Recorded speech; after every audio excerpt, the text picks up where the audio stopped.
In today's video, I'm going to teach you how to connect Gmail to Make, which is perfect if you're looking to automate some of your routine email tasks.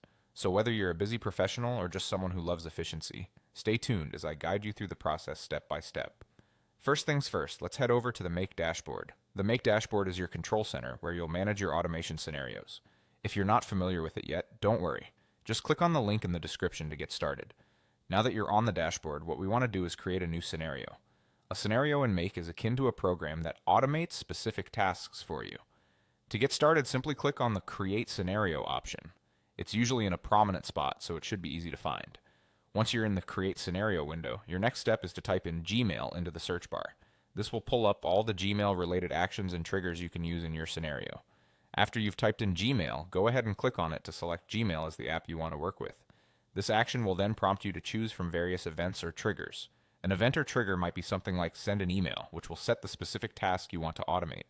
Choose the option that suits your needs best.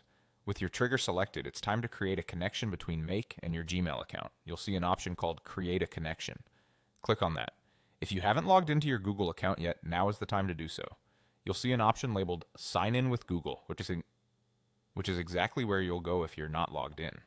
This helps Make securely access the data it needs to perform your automated tasks. Once you're signed in, Google will prompt you to give permission to Make to access your email account.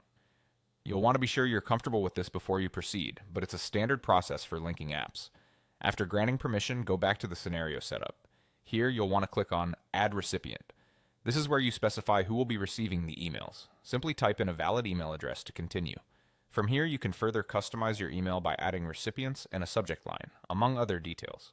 Don't forget to personalize this so that it fits what you specifically need to automate. Double check all your settings, and once you're satisfied, hit Save to finalize your scenario. And there you have it. You've now successfully connected Gmail to Make, setting up an efficient way to handle your emails. This setup not only streamlines your workflow, but also saves you precious time. Thank you for watching, and happy automating.